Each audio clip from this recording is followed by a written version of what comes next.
అనేక మంది ఎందుకు నేను బాగున్న తర్వాత తీసుకుంటానులే, నేను మంచిగా అయిన తర్వాత తీసుకుంటానులే, నేను ఏ తప్పు చేయకుండా తర్వాత తీసుకుంటానులే, let me live right and then take baptism. ఎప్పటికీ ఉండవు, ఎప్పటికీ తీసుకుంటాం. మనుషుడు అంతటా మనుషుడు అన్ని బాగుండి అన్ని చేయగలిగితే ఇంకా యేసు ప్రభు ఇందుకు లోపలికి వస్తాం.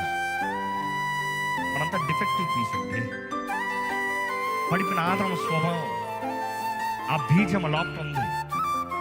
కానీ మనల్ని వెతకి రక్షించిన దేవుడు ఆయన ప్రేమను బట్టి మనల్ని బాగు చేస్తానికి, మన బలహీనతల మధ్యలో ఆయన కృపను అనుగ్రహించి ఆయన బలాన్ని మనకు అనుగ్రహించి నడిపిస్తానికి దేవుడు ఎంతో ఆశపడుతున్నాడు, ఎంతో ఆశపడుతున్నాడు. కానీ ఈరోజు we're still calculating on our performances. Do not delay. ఆశ ఉందా? దేవుని బిడ్డగల బ్రతకాలని ఆశ ఉందా? శక్తి లేదా?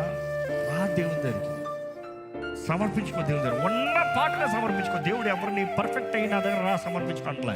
దేవుని వాక్యలో చూస్తే ఉన్న పాటన రమ్మనేది దేవుని పిలుపు.